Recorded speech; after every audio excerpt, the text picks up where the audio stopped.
எங்கள் முத்துவேலை உடனடியாகவே ஹாஸ்பிட்டலில் அட்மிட் பண்ணிடணும் அப்படின்னு கதிர்கிட்ட டாக்டர் சொல்லிடுறாங்க. இதை கேட்ட முத்துவேலும் இந்த விஷயம் வீட்டில் இருக்கவங்களுக்கு தெரியக்கூடாது அப்படின்னு தான் நினச்சிட்ருக்கேன். ஆனால் இப்போ நான் ஹாஸ்பிட்டலில் அட்மிட் ஆகிட்டேன்னா வீட்டில் இருக்கவங்க எல்லாரும் என்னை எங்கன்னு கேட்டு இங்கே கேள்வி கேட்டுகிட்டே இருப்பாங்க அப்படின்னு சொல்ல, நீங்களே ஃபோன் பண்ணி விஷயத்த சொல்லிடுங்க, உங்கள் கூட இருந்தவங்களை நான் பார்த்துக்கிறேன்னு எங்கள் கதிர் சொல்கிறாங்க. உடனே முத்துவேல் என்ன பண்ணுறாங்க, சக்திவேலுக்கு கால் பண்ணுறாங்க. நான் தாண்டா பேசுகிறேன்னு சொல்ல, அண்ணா இப்போ எங்கே இருக்கீங்க அப்படின்னு சொல்லி கேட்க, திருச்சியில் தான் இருக்கேன், வந்த வேலை இன்னும் முடியலை, இன்னைக்கு நைட் நான் இங்கே தான் இருக்க மாதிரி இருக்கும், வீட்டில் இந்த விஷயத்த சொல்லிடு அப்படின்னு சொல்லிட்டு ஃபோனை வைக்க, அண்ணா அண்ணா அப்படின்னு சொல்லும் போதே இங்கே ஃபோனை கட் பண்ணிடுறாங்க முத்துவேலும்.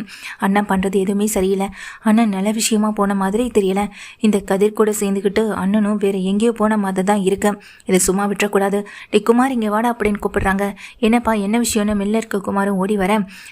எனக்கு உங்கள் பெரியப்பா மேலே சந்தேகம் இருக்குன்னு சொன்னல, இப்போ அவர் வீட்டுக்கே வரலையா, இன்னைக்கு நைட் வீட்டுக்கு வர முடியாதுன்னு சொல்லியிருக்காரு, இப்போ அவர் எங்கே போயிருக்காரு என்ன எங்கே இருக்காருன்னு எனக்கு தெரிஞ்சே ஆகணும், எப்படியாவது விசாரிடா அப்படின்னு சொல்ல, சரிங்கப்பா நான் பார்த்துக்கிறேன், முதல்ல அந்த கதிர் எங்கே போனான்னு தெரிஞ்சா இங்கே உங்கள் பெரியப்பாவும் எங்கே போயிருக்காருன்னு தெரிஞ்சிடும் அப்படின்னு சொல்லிட்டு இருக்காங்க. கதிர்குடைய ஃப்ரெண்ட்ஸ் மூலமாக எப்படியாவது விசாரி அப்படின்னு குமாரை அனுப்பி விட்டுறாங்க. குமாரை விசாரிக்கிறதுக்காக கிளம்பி வெளியே போக சக்திவேல் வீட்டுக்கு போகிறாங்க. என்ன தம்பி நீங்கள் அமைதியாகவே இருக்கீங்க வந்ததுலேருந்து? ஆமாம் உங்கள் அண்ணன் ஃபோன் பண்ணாரா? நான் ஃபோன் பண்ண அவருக்கு ஃபோனும் போகலை, வீட்டுக்கெல்லாம் ஈவினிங் வரேன்னு சொல்லியிருந்தாரு, மணியும் இப்போது 6 மணி ஆக போகுது, எனக்கு என்னமோ கொஞ்சம் பயமாக இருக்குது தம்பி, ஏற்கனவே வீட்டில் அவர் முகமும் சரியில்லை, சரியாக சாப்பிட்றதில்ல, தனியாகவே போய் உட்காந்துருந்தாரு, எனக்கு ஏதோ கொஞ்சம் பயமாகவும் பதட்டமாகவும் இருக்குது தம்பி, நீங்கள் ஒரு தடவை என்ன ஏதுன்னு ஃபோன் போட்டு பாருங்களேன் அப்படின்னு வடிவு சொல்லும்போது, இருங்க நீ அப்படின்னு வெயிட் பண்ண வச்சிட்ருக்காங்க. ஏங்க மாற்றி மாற்றி உங்ககிட்ட நாங்கள் கேள்வி கேட்டுகிட்டே இருக்கோம், எங்களை கொஞ்சமாவது மனசாட்சியாக மதித்து கொஞ்சமாவது நீங்கள் ஏதாவது ஃபோன் பண்ணி கேட்கலாம்லன்னு சொல்ல, அண்ணி ஃபோன் பண்ணியே போகலை எடுக்கலன்றப்போ நான் ஃபோன் பண்ணால் மட்டும் அண்ணன் எடுத்துகிற போகிறாரா, ஒரு நிமிஷம் குமார் வரட்டும்னு சொல்கிறாங்க. கொஞ்ச நேரத்தில் குமார் வீட்டுக்கு ஓடி வர, இங்கே தான் அப்பா உட்காந்துருக்காங்க. அப்பா அது அப்படின்னு சொல்ல, என்னடா என்ன விஷயம் அப்படின்னு கேட்க, நீங்கள் சந்தேகப்பட்டது எல்லாமே சரிதான், பெரியப்பாவும் எதிர் வீட்டில் இருக்கான இந்த கதிரும் 2 பேர் சேர்ந்து தான் திருச்சி போயிருக்காங்க, அவனை விசாரிக்கும் போது அவன் திருச்சி கார் எடுத்துகிட்டு போனதாக தான் இருக்கவங்களும் சொல்கிறாங்க, பெரியப்பாவும் நம்ம காரை விட்டுட்டு போனதை பார்க்கும்போது அவர் இங்கே அந்த கதிர் கூட சேர்ந்து திருச்சிக்கு போயிருக்காரு அப்படின்னு சொல்ல, இப்போ புரிஞ்சு போச்சு அண்ணன் ஏன் திருச்சி போனார், எதுக்காக திருச்சி போனாருன்னு, ஏன்னா நம்மக்கிட்ட எல்லாம் விஷயத்த சொல்லக்கூடாதுன்றதுக்காக தான், என்ன இருந்தாலும் அந்த கதிர் என் அண்ணனுக்கு செல்ல மருமக பிள்ளையா போயிட்டான், ஒரே மருமக பிள்ளை, நமக்காகலாம் அந்த திருச்சியில் இடம் வாங்குறத பற்றியோ சொத்து வாங்குறதுக்காகவோ போகலை, அவனை கூட்டிகிட்டு போயிருக்காருனா அப்போ அவன் பேரில் அவனுக்குன்னு தனி இடத்த வாங்கி கொடுக்கணுன்றதுக்காக தான் இப்படியெல்லாம் அண்ணன் பண்ணிகிட்டு இருக்காரு. ஏன் நீ இந்த விஷயம் உங்களுக்கும் தெரியுமா, இல்லை நீங்களே எங்ககிட்ட இந்த மாதிரி ட்ராமா பண்ணிட்டு இருக்கீங்களான்னு சொல்ல, ஐயோ என்ன தம்பி இப்படியெல்லாம் பேசுகிறீங்க, அதுவும் அவர் இப்படிலாம் செய்யக்கூடியவரே இல்லையே, வீட்டில் என்கிட்ட கூட ஒரு வார்த்தை சொல்லாமல் அப்படியெல்லாம் செய்ய மாட்டார், ஏன் தம்பி உங்ககிட்டயாவது ஒரு வார்த்தை சொல்லித்தானே செய்வார் அப்படின்னு சொல்ல, அதானே நீ நானும் நினச்சேன், இப்படி சொல்லாமல் செய்கிறான்னா அதுக்கு என்ன அர்த்தம், இப்படியே போயிட்டு இருந்ததுன்னா நாங்கள் இனி பார்த்துக்கிட்டு சும்மா இருக்க மாட்டோம் அப்படின்னு அங்கே சக்திவேல் சொல்ல, கொஞ்சம் அமைதியாக இருங்கங்க, விசாரிச்சுட்டு தானே வந்திருக்கா, எது உண்மைன்னு தெரியாமல் உங்கள் விருப்பத்துக்கு நீங்களே கதையை அளந்து விட்டுட்ருக்கீங்க அப்படின்னு மாறி சொல்ல, எல்லாம் எனக்கு தெரியும் அப்படின்னு சக்திவேல் சத்தம் போடுறாங்க. கதிரும் இங்கே ஃபோன் பண்ணி இன்னைக்கு நைட்டும் ட்ராவல் இருக்கு அதனால் வர முடியாதுன்னு வீட்டில் இருக்கவங்க கிட்ட சொல்லவும் செஞ்சிடறாங்க. சக்திவேல் வெளியே போனவங்க பாண்டியன் குடும்பத்தை வெளியே கூப்பிட்டு, கண்ணா பின்னான்னு திட்ட, முதல்ல என்ன நடந்துச்சுன்னு சொல்லு, எதுக்காக இப்படி சத்தம் போட்டுட்ருக்கேன்னு சொல்ல, உன் பையனை பற்றி தான் திட்டிகிட்டு இருக்கேன், உன் பையன் திருச்சி தானே போயிருக்கான், திருச்சிக்கு என் அண்ணனையில் கூட கூட்டிகிட்டு போயிருக்கான், 2 பேரும் ஒன்றா ஜோடி சேர்ந்து திருச்சிக்கு போயிருக்காங்க, எதுக்கு என் வீட்டில் இருக்க சொத்தையெல்லாம் இப்படி அழகாக பேசி மயக்கி வாங்குறதுக்காக தானே, உன் பையன் பேரில் இடம் வாங்குறதுக்காக தான் அண்ணன் இங்கே கதிரை கூட்டிக்கிட்டு நேராக திருச்சிக்கு போயிருக்காருன்னு சக்திவேல் சொல்ல, என் பையன் அப்படிப்பட்டவன்லாம் இல்லை, அடுத்தவங்க பணத்துக்கே ஆசைப்படாதவன், இங்கே அவங்க அப்பா கொடுத்த பணத்தையே திருப்பி கொடுக்கணும்னு சொல்லிட்டு இருக்கவன், அப்படி இருக்கப்போ ராஜியோடைய அப்பா இதுக்காக இங்கே கதிருடைய பேரில் இடம் வாங்கி அதுவும் திருச்சியில் போடணும், உனக்கு ஏதாவது பித்து பொடிச்சு போச்சான்னு சக்திவேலை பார்த்து கோமதி திட்ட, ஆமாம் எனக்கு தான் பைத்தியம் பிடிச்சிருக்கு அப்படின்னு அங்கே சக்திவேலும் கோவத்தில் கத்துறாங்க. அண்ணன் கொஞ்சம் பொறுமையாக பேசுனேன்னு பழனிவேல் சொல்ல, முதல்ல என்ன நடந்துச்சுன்னே தெரியல, நான் முதல்ல கதிருக்கு ஃபோன் பண்ணேன்னு பழனிவேல் கதிருக்கு கால் பண்ணுறாங்க. கதிரும் கால் அட்டன் பண்ணிட்டு, முக்கியமான வேலை மாமான்னு சொல்ல, இங்கே பெரிய பிரச்சனையே போயிட்டுருக்குடான்னு சொல்ல, என்ன மாமா சொல்கிறீங்கன்னு கேட்க, ஆமாண்டா, நீயும் எங்கள் அண்ணனும் ஒன்றா சேர்ந்து திருச்சி போனீங்கன்ற விஷயம் இங்கே வீட்டில் தெரிஞ்சு போச்சு. ஏன் போனீங்க, எதுக்கு போனீங்கன்னு எங்கள் வீட்டில் ரோட்டில் நின்று சத்தம் போட்டுட்ருக்காரு சக்திவேல் அண்ணன். இப்போ என்னத்தடா சொல்லி சமாளிக்கிறது? ஆமாம், இப்போ அண்ணன் உன் கூட தான் இருக்கான்னு பழனிவேல் கேட்க, என்ன மாமா சொல்கிறீங்கன்னு பதட்டப்படுறேன் இங்கே கதிரும்.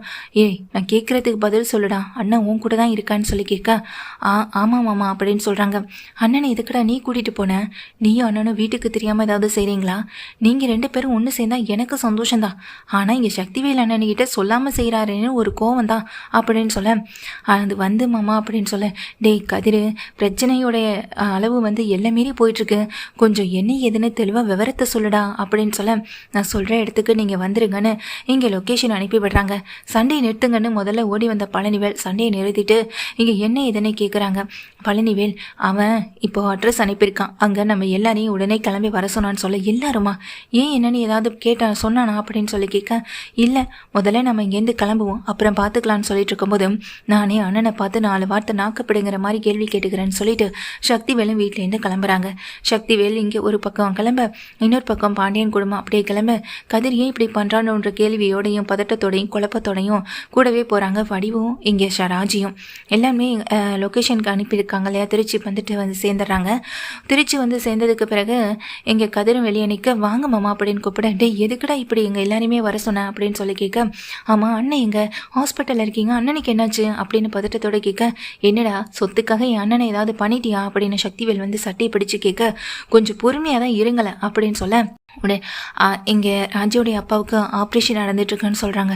என்ன தம்பி சொல்கிறீங்க, அவருக்கு என்னாச்சு அப்படின்னு வீட்டில் எல்லாமே பதட்டத்தோடு கேட்க, அப்போ தான் இங்கே கதிர் வந்துட்டு அவருக்கு கேன்சர்ன்ற விஷயம் தனக்கு எப்படி தெரிஞ்சதுன்ற விஷயத்தையும் எல்லார்கிட்டையும் சொல்ல, எல்லாருமே இதை கேட்டு ரொம்ப அதிர்ச்சி ஆகுறாங்க. அதிர்ச்சியில் அவங்களுக்கு பதிலே பேச முடியலை.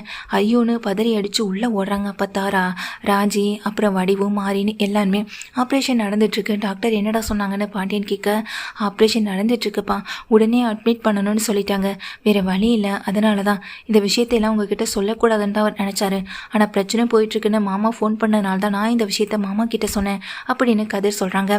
ஆப்ரேஷன் முடிஞ்சிருச்சுன்னு டாக்டர் வெளியே வந்தவங்க சொல்ல, டாக்டர் இப்போ எங்கள் அண்ணன் எப்படி இருக்காருன்னு பதட்டத்தில் எங்கள் சக்திவேல் கேட்க, இப்போ ஒன்றும் பிரச்சனை இல்லை, அவர் நல்லா ஆயிட்டாருன்னு டாக்டர் சொல்லிட்டு போகிறாங்க. இப்போ தான் எல்லாருக்குமே நிம்மதியாகவும் இருக்குது. டேய் முதல்ல நீங்கள் இந்த கிளம்பிடான்னு சக்திவேல் சொல்லிட்டு எங்கள் கதிரை பார்த்து சொல்ல, இப்போ எதுக்கு தம்பி இங்கே இந்த தம்பியை வெளியே போக சொல்கிறீங்க? இந்த தம்பி மட்டும் இல்லைனா நம்ம உங்கள் அண்ணன் இப்போ நம்மக்கிட்ட கூட இந்த விஷயத்த சொல்லியிருக்க மாட்டார், இந்த விஷயத்த சொல்லாமலே அவர் மறைச்சிருந்திருப்பார், இந்த ஆப்ரேஷனை கூட அவர் பண்ணிட்டு இருக்க மாட்டார் அப்படின்னு வடிவு சொல்கிறதுனால சக்திவேல் அமைதியாக நிற்கிறாங்க. சக்திவேல் குமார் கிட்ட, டேய் இப்படியே விட்டோன்னா அப்புறம் என் அண்ணன் கண்ணு முழிச்சதுக்கு பிறகு வீட்டோட சொத்து பத்திரம் இது எல்லாத்தையுமே இங்கே தங்கச்சி, அப்புறம் தங்கச்சி மவன், அப்புறம் தான் பொண்ணுன்னு எல்லாருக்கும் எழுதி கொடுத்துருவாரு. அப்போ நாம் என்ன இந்த வீட்டில் சும்மாவாக இருக்கோம், வேலைக்காரவங்களாவாக இருக்கோம் அப்படின்னு சொல்லிட்டு திட்டிகிட்டு இருக்காங்க. அப்போ அப்படிலாம் எதுவும் நடக்காதுன்னு குமார் சொல்லிட்டு இருக்கும்போதே நார்மல் வார்டுக்கு இங்கே முத்துவேலை வந்துட்டு மாற்றிடுறாங்க. கொஞ்ச நேரம் கழித்து தான் அவர் கண்ணை முழிக்கவும் செய்கிறாரு. எல்லாருமே அவர் பக்கத்தில் நிற்க, உங்களுக்கு ஒன்றும் இல்லை, நீங்கள் நல்லா இருக்கீங்கன்னு கதிர் பக்கத்தில் போய் சொல்லும்போது அப்பான்னு கட்டி பிடிச்சிட்டு அழுகிறாங்க. வடிவு ஒரு பக்கம், ராஜி ஒரு பக்கம் அழுக. ஏன் அண்ணன் இந்த விஷயத்தை எங்கள் வீட்டில் இருக்கவங்ககிட்ட சொல்லலை, பார்த்தீங்களா இந்த எதிர்த்த வீட்டு குடும்பம் அவங்க வந்து எல்லாத்தையும் செஞ்ச மாதிரி இப்போ பார்த்தீங்களா உங்கள் உயிரை அவங்க தான் காப்பாற்றுற மாதிரி நினைக்கவும் செய்கிறாங்க. அண்ணே என்கிட்ட ஒரு வார்த்தை சொல்லியிருந்தா இதை விட ஒரு பெரிய ஹாஸ்பிட்டலில் உங்களுக்கு நான் நல்ல ட்ரீட்மெண்ட்டே பார்க்க வச்சிருப்பேன்லண்ணே அப்படின்னு அங்கே சக்திவேல் சொல்ல, அதெல்லாம் ஒன்றும் வேணாடா சக்திவேல்னு சொல்ல, அண்ணே முதல்ல உங்கள் உயிரை காப்பாற்றினதுக்கு 4 பணத்தை தூக்கி அவங்க மூஞ்சில் எரிஞ்சு இந்த இடத்த விட்டு போக சொல்லுங்கள், இதுதான் சாக்குன்னு நம்ம குடும்பத்தோட எப்போ ஒட்டிக்கலான்னு இருப்பாங்க. அதுவும் இந்த கோமதி, இந்த ராஜி, இவங்க எல்லாரும் எப்படியாச்சும் உங்கள் சொத்தை அபகரிக்கணும்னு நினச்சி தான் இங்கே வந்து நிற்பாங்க. முதல்ல இவங்களை இங்கேருந்து வெளியே அனுப்பி விடுங்கண்ணே, விரட்டி விடுங்கன்னு சொல்லிட்டு கத்துறாங்க. டேய் கொஞ்சம் அமைதியாக இருடான்னு சொல்லிடுற எங்கள் சக்திவேலும் முத்துவேலும் உடனே தன் கையில் இருக்க ஒரு பத்திரங்களையெல்லாம் எடுக்கிறாங்க. சக்திவேல் இதை பிடி அப்படின்னு சொல்லி கொடுக்க, என்னென்ன இது அப்படின்னு சொல்லி கேட்க, மொத்த சொத்தையும் உன் பேரில் தான் எழுதி வச்சிருக்கேன்னு சொல்ல சக்திவேலுக்கு கண்ணெல்லாம் கலங்கி அழுதுட்டு நிற்கிறாங்க. என்னென்ன சொல்கிறீங்க அப்படின்னு கேட்க, ஆமாண்டா தங்கச்சி, என் பொண்ணு, இப்படி அந்த குடும்பத்து மேலே என்னதான் பாசம் இருந்தாலும் என் கூட எனக்கு நிறைய கஷ்ட நேரங்களில் கடைசி வரைக்கும் என் கூட இருந்தது நீ மட்டும்தான்டா. சின்ன வயசுலேருந்து ஏன் கோமதி என்னை விட்டு போனதுக்கு பிறகும் நம்மளை விட்டு போன பிறகும் நீ என் எனக்காக என் பக்கம் நின்று என் பொண்ணு ராஜி என் வேண்டான்னு சொல்லிட்டு போன பிறகும் அப்பயும் எங்கள் பக்கம் நின்று நம்ம குடும்பத்துக்காக நான் உழைச்ச மாதிரி நீயும் நிறையவே உழைச்சிருக்கடா. என்னுடைய சொத்துலேருந்து எல்லாத்தையுமே நான் உன் பேரில் தான் எழுதியிருக்கேன்னு சொல்லி கொடுக்க இதை பார்த்துட்டு இருக்க சக்திவேலும் இங்கே ரொம்ப கலங்கி போயிட்டு தான் அண்ணனையை பார்க்குறாங்க.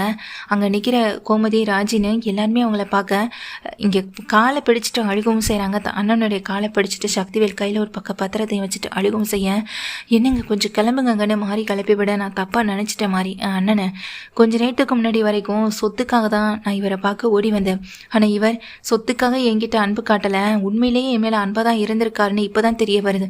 ஆனால் நான் தான் இப்படி எதுவுமே இல்லாமல் புரிஞ்சுக்காமலே இருந்துட்டேனேன்னு சொல்லிட்டு ரொம்ப அழுகவும் செய்கிறாங்க. அண்ணே எனக்கு இந்த சொத்து மேலாம் எந்த ஆசையும் இல்லைண்ணே, எனக்கு சின்ன கோவம் நீங்கள் மாறிட்டீங்களோன்னு, மற்றபடி நீங்கள் நீங்களாவே தானே இருந்திருக்கீங்கன்னு சொல்லிட்டு அழுகவும் செய்கிறாங்க. எனக்கு எப்பவுமே எல்லாமே ரொம்ப முக்கியம்டா. இனி எத்தனை காலத்துக்கு நம்ம வாழ போகிறோம், அது வரைக்கும் கௌரவம்னு அதை தூக்கி சுமந்துக்கிட்டே நம்ம போய் சேர்றதுக்கு வாழ வரைக்கும் அது சந்தோஷமாக இருந்துட்டு போகுமே, நம்ம சுற்றி இருக்கவங்களும் நம்மளால சந்தோஷமாக இருக்கட்டுமே. இனி கோமதியவோ ராஜியவோ நான் வெறுத்து ஒதுக்க போகிறதில்ல, அதனால் நீயும் என்னை தப்பாக நினைக்க போகிறதில்ல. அதான் இந்த சொத்து முழுக்க உன் பேரில் இருக்கட்டும்னு நான் எழுதி வச்சேன்னு சொல்லிட்டு இங்கே முத்துவேல் சொல்ல தனக்கு ஏதாவது ஒன்று ஆனாலும் இந்த சொத்து முழுக்க உன் பேரில் எழுதி வச்சிடணும்னு ஏற்கனவே எல்லாத்தையும் நான் மாற்றிட்டேன்டான்னு சொல்ல அண்ணே எனக்கு இந்த சொத்தே வேணாம், நீங்கள் மட்டும் போதும், நீங்கள் மட்டும் நல்லா இருந்தால் போதும், திரும்ப நீங்கள் வீட்டுக்கு வந்தாலே போதும்னு சக்திவேல் அழுகிறாங்க. முத்துவேல் இதை பார்த்துக்கிட்டு இருக்க பாண்டியன் கதிர் அங்கே கோமதி அப்பத்தானு எல்லாமே ஒரு வருத்தத்தோடையும் இங்கே அண்ணனுங்களுக்குள்ள எந்த விதமான சங்கடமும் இல்லைன்னு தெரிஞ்சு சந்தோஷத்தோடையும் நிற்கிறாங்க. இதே போல் என் பசங்க ஒத்துமையாக என்றைக்குமே இருக்கணும்னு அப்பத்தான் நினச்சிட்டு பக்கத்தில் வந்து உட்காந்து அங்கே முத்துவேல் தலையை கோதி விட்டு அழுதுகிட்டே இருக்கு. எனக்கு ஒன்றும் இல்லைம்மான்னு முத்துவேல் சொல்ல ராஜி கோமதினி எல்லாருக்கும் இப்போ தான் பெரிய நிம்மதியை கிடைக்கவும் செய்யுது. அப்போ அங்கே நிற்கிற கதிர்கிட்ட வடிவு வந்து நன்றியை சொல்லிட்டு இருக்காங்க. குமாரமே இங்கே கதிரோட கையை பிடிச்சு நானும் உன்னை தப்பாக நினச்சிட்டேன் அப்படின்னு சொல்லிட்டு மன்னிப்பு கேட்க ரெண்டு குடும்பமும் ஒரு வகையில் இப்போ ஒன்று சேர்ந்தாலும் அடுத்ததாக தங்கமேல் பிரச்சனை தான் போக போகுது. இப்போது இவங்க ஒன்று சேர்ந்ததே பெரிய சந்தோஷன்ற மாதிரி ராஜி வடிவு அப்பத்தா இப்படி எல்லாருமே இருக்கவும் செய்கிறாங்க.